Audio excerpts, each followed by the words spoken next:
Civil engineer અને મારે રહેવાનું ખરગામ હતું. એન્જિનિયર બન્યા પછી નોકરી ધંધા અર્થે ફરતા દમણ પહોંચી ગયા અને મારી છેલ્લી નોકરી દમણમાં હતી. દમણને લગભગ 15 વર્ષ જેવું દમણમાં મળી. મારું પોતાનું ઘર દમણમાં જ છે અને ત્યાંથી છોકરાને ભણાવવા માટે વલસાડ આવી ગયા એટલે પાછા આ બાજુ શિફ્ટ થઈ. છોકરાઓ અહીંયા ભણતા છે એટલે વલસાડમાં એવું સેટ થઈ ગયું કે પાછું દમણ જવાનું ગમતું નથી રહ્યું.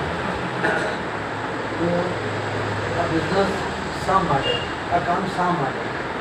ઘણા બધાને કંઈક નવાઈ લાગે, ઘણા બધા આવી વસ્તુ સાંભળીને દૂર ભાગે કે આ તો આપણા કામનું નહીં મળે. પણ મારી જે જોબને મારી જે લાઈફ જોવા જઈએ તો નોકરીની અંદર 20 વર્ષ પૂરા થઈ ગયા. ખેરગામથી નોકરીની શરૂઆત કરેલી, વલસાડ આવ્યો, વલસાડથી વાપી આવ્યો, વાપીથી સેલવાસ ગયો, સેલવાસથી પાછો દમણ આવ્યો, દમણ પહેલાં સુરત 2 વર્ષ નોકરી કરી આવ્યો. આ બધી જગ્યાએ ફરીને નોકરી કરીને 20 વર્ષની નોકરી દરમિયાન મેં 1000 રૂપિયાથી નોકરીની શરૂઆત કરેલી. મેં જ્યારે નોકરી છોડી ત્યારે 20,000 સેલેરી પ્લસ કંપની માટે રહેવા માટે ઘર આપેલું દમણમાં. એટલા બધા ફેમિલી સાથે ત્યાં પહોંચી ગયા. કંપનીએ ગાડી આપેલી, બાઇક પણ કંપનીની, કાર પણ કંપનીની, પેટ્રોલ કંપનીનો, મોબાઈલ કંપનીનો. નોકરી સારી હતી કે ખરાબ હતી? સારી કહેવાય ને.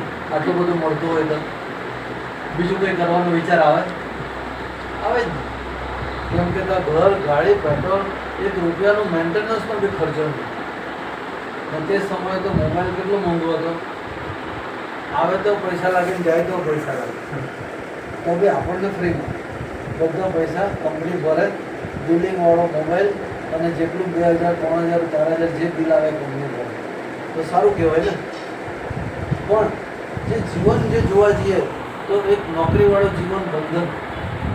એમાં હરેશભાઈ જોડેમાં વાત કરી કે આજે આટલા વખતથી જોબ કરતા છે, નોકરી બદલીએ છે, પણ સેલેરી વધતી નથી, વધારતા નથી. પગાર કપાઈ જાય. શિફ્ટ વાઇઝ જવાનું હોય તો શિફ્ટ વાઇઝ જવાનું હોય તો ખાવાનું, હોવાનું બધું કેટલું બધું ડિસ્ટર્બ થઈ જાય. મને આટલું બધું સગવડ આપેલી તો શું મને એમ જ હોવા જઈ ગયેલો હતો? 24 કલાક મારી નોકરી ચાલુ કરી. કેટલા? 24 કલાક. કેમ કે ત્યાં જ રહેવાનું ને. રાતના 12 વાગે બોલાવે ને 2 વાગે બોલાવે. કન્સ્ટ્રક્શનનું કામ, સિવિલ એન્જિનિયરનું. રાતના રેતીની કપચીની ગાડી આવે તેને નાખવાની, વજન કરવા જવાનું, ખાલી કરવાનું. તો ગમે ત્યારે ભર હોય તો ઉઠીને દોડવાનું. એટલે રહેવાનું આગળ.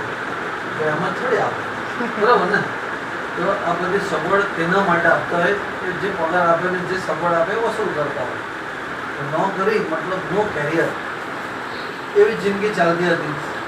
અને ત્યાંથી જ મેરેજ કરીને પછી વાઈફ આવી તે ત્યાં આવેલી દમણમાં એને પણ થયું કે મારે કંઈક હેલ્પ કરવી જોઈએ. એટલે એ હેલ્પ કરવા માટે એણે પણ નોકરી શોધવા માંડી. 2-3 જગ્યાએ નોકરી કરી, વર્ષ, 2 વર્ષ, 3-4 વર્ષ સમજી દો, પણ ઠેકાણા પડી જતી. 6 મહિના 8 મહિના નોકરી કરે અને છોડી દીધો. પાછી બીજી હોદી કાઢે, પાછી જાય 6-8 મહિના, પાછી છોડી દે. તો એ રીતે કહો કે આપણે ઘરમાં હેલ્પ કરવી જોઈએ. દરેક બહેનોને એવી ઈચ્છા હોય કે આપણે ઘરનાને હેલ્પ કરીએ તો સપોર્ટ થાય, તો આપણા છોકરાઓ સારું ભણી શકે. કેમ કે આજે ખર્ચાનો મોંઘવારી એટલી બધી વધી ગયેલી છે કે ખર્ચામાંથી આપણે નીકળી શકવું મુશ્કેલ છે. થોડી બચત કરતા હોય તો ઘણા વર્ષમાં એક એવો મોટો ખર્ચો આવી જાય કે જે બચત કરેલી હોય એક સાથે બધી પૂરી. એટલે આપણે પાછા ઉતરતા હતા. એટલે આખી જિંદગી માંડ જેમ તેમ ગાડી લઈએ કે જેમ તેમ બાઇક લઈએ ને જેમ તેમ છોકરાને ભણાવીએ ને એ આશા રાખીને બેઠા હોય કે ક્યારે મારો છોકરો ભણે ને ક્યારે અમને નોકરીમાંથી છોડાવે. બરાબર ને? આપણે એવી આશા રાખીને બેઠા હોય. પણ આપણે હકીકત જોવા જઈએ તો આજે કંઈ કેટલા લોકોને આપણે જોતા છે તો છોકરાઓ નોકરીએ લાગ્યા પછી પણ બાપને નોકરી છોડાવી નથી શકતા. કેમ કે એનો જ પગાર પૂરતો નહીં હોય તો કેવી રીતે છોકરો નોકરી છોડાવે? નહીં છોડાવી શકે. એનો જ પૂરતા ખર્ચા નહીં નીકળે તો એ કેવી રીતે મા બાપનો ખર્ચા? અને હું રહેતો હતો જોઈન્ટ ફેમિલી. મારા મમ્મી પપ્પા પણ સાથે અને મારા કાકા કાકી પણ સાથે હતા. એમના કોઈ છોકરાઓ એ દરેકનો દવાનો ખર્ચાથી લઈને ખાવાનો ખર્ચો ફક્ત મારા એક ઉપર ચાલતો. તો ત્યારથી નોકરી કરે ત્યારથી ટેન્શનમાં નહીં આવી ત્યારથી બી ટેન્શનમાં. તો આ રીતે જિંદગી ચાલતી હતી ને એમાં આ માય લાઈફ સ્ટાઈલ મળી.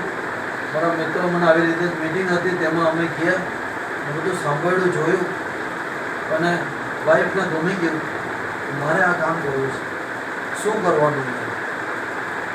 તો ઘરે બેસીને કામ કરવાનું તો કોને નહીં ગમતું હોય.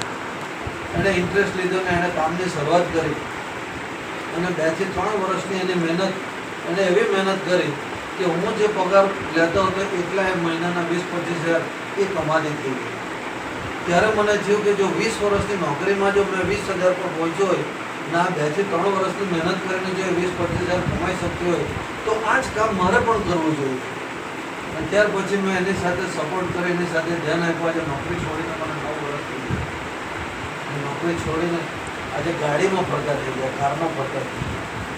મારી કોઈ ઓકાત નહીં હતી. આવડી મોટી કાર જોઈને આપણને તમને એવું લાગતું કે બહુ મોટો માણસ હશે, પણ એકદમ ગરીબ પરિસ્થિતિમાંથી આવો. મારી મમ્મી બીજાની ઘરે રસોઈ કરવા જતી હતી. કાકા મામા બધા ભેગા થઈને કોઈ ચોપડા આપતા ને કોઈ કપડાં આપતા ને આવી રીતે કરીને ભણતર પૂરું છે. નોકરી કર્યા પછી પણ પોતાની બાઇક લેવાય એવી કેપેસિટી નહીં હતી, કેમ કે ખર્ચા એટલા બધા. પણ આ જ એક ધંધો કે જેને ઈમાનદારીથી કરતા ગયા, દિલથી કરતા ગયા.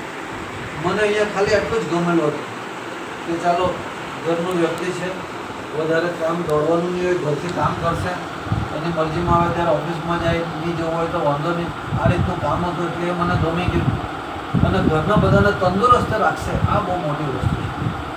આજે આપણે જોઈએ તો દરેકે દરેક જગ્યાએ તંદુરસ્તી બહુ મોટો પ્રશ્ન છે. આપણે ડૉક્ટર પાસે જઈએ તો ડૉક્ટરો કાં આપણને લૂંટી લે ને કાં કાપી લે, એ આપણને ડર લાગે કે નહીં ડર. આજે બીમાર થઈ ગયા તો દવાખાનામાં જઈએ કે નહીં જઈએ આપણે વિચાર કરીએ. જરા તરત બીમારી હોય, ચાલ સારું થઈ જાય તો 2 દાડામાં આવી જાય. આપણે વહેલા દવાખાને જવા માટે તૈયાર નથી થતા કે આપણને ડર છે કે કંઈ બપોર કાઢતા ઉઠ નહીં બેસી જાય, બરાબર ને. અને ડૉક્ટરનું કામ એવું જ હોય, 10 જાતના રિપોર્ટ કઢાવશે, 10 જાતના ખર્ચા બતાવે. પહેલાં જતા તો 200-300માં દવા લઈને આવી જતા, હવે ગયા તો 200-300ની તો વાત જ નહીં આવે, સીધા 1000-2000 5,000 પર પહોંચી જવાય.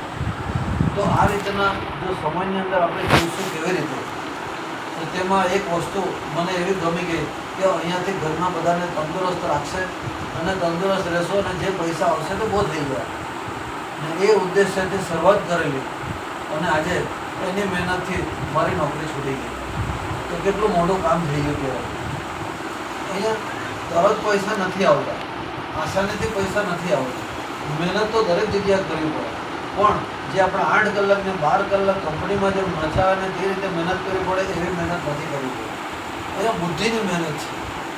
ત્યાં આપણે જઈને મજૂરી કરીએ, મજૂરી કરવાવાળા લોકો કોઈ દિવસ ગાડીમાં નથી પહોંચી શકતા, પણ જે બુદ્ધિથી કામ કરતા હોય એ જ ગાડીમાં ફરતા હોય. આપણે જોઈએ શેઠ લોકો ફરતા જ હોય ને, પણ એ ફરતા હોય પણ 24 કલાક બુદ્ધિથી એ લોકો મગજ ચાલતો હોય, શું કરવું જોઈએ, શું નહીં કરવું જોઈએ, કેવી રીતે કરવું જોઈએ.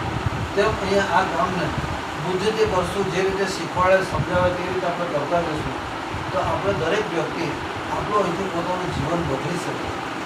આપણે પણ આવનારા સમયની અંદર આપણા ઘરનાને નોકરી છોડાવી શકીએ અને આપણા છોકરાઓને તો નોકરીની વાત જ નહીં કરવાની.